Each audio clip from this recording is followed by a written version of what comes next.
Rencontre Macron-Meloni, la NUP accuse le président de « complaisance avec le fascisme ». Le président de la République s'est entretenu avec la nouvelle première ministre, soulevant l'indignation de certains députés de la NUP. Le cliché d'Emmanuel Macron serrant la main de la nouvelle présidente italienne du Conseil, Giorgia Meloni, à Rome, fait réagir.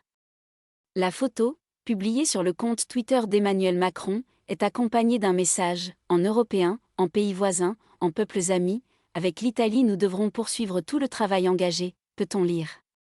Réussir ensemble, avec dialogue et ambition, nous le devons à notre jeunesse et à nos peuples. Notre première rencontre à Rome, Giorgia Meloni, va dans ce sens. Et ce tête-à-tête entre les deux responsables politiques est loin d'avoir fait l'unanimité en France. Il y a une complaisance avec le fascisme et l'extrême droite qui est quand même incroyable chez Emmanuel Macron, a regretté Sandrine Rousseau, lundi 24 octobre sur France 2. Il est le premier chef d'État d'Europe à aller la voir. On aurait pu marquer la désapprobation, le fait que nous ne coopérons pas avec des régimes qui se revendiquent de l'histoire de Mussolini, a fustigé la députée écologiste. La critique rejoint celle de certains députés de la NUP qui dénoncent l'irresponsabilité d'Emmanuel Macron. Les fascistes français en roue libre surfent indignement sur la mort de Lola. Ils essaiment partout en Europe, a dénoncé Mathilde Panot, présidente du groupe La France Insoumise à l'Assemblée nationale. Que fait Emmanuel Macron ? Il court s'entretenir avec la dirigeante fasciste italienne Meloni.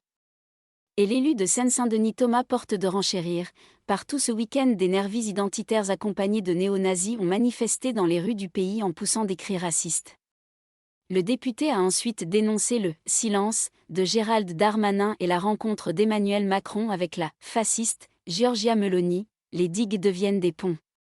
De l'autre côté de l'échiquier politique, le candidat à la présidence du Rassemblement national, Jordan Bardella, estime sur LCI que cette rencontre devrait nous rassurer. On a cherché à infantiliser les électeurs italiens en expliquant que les postes fascistes étaient aux portes du pouvoir.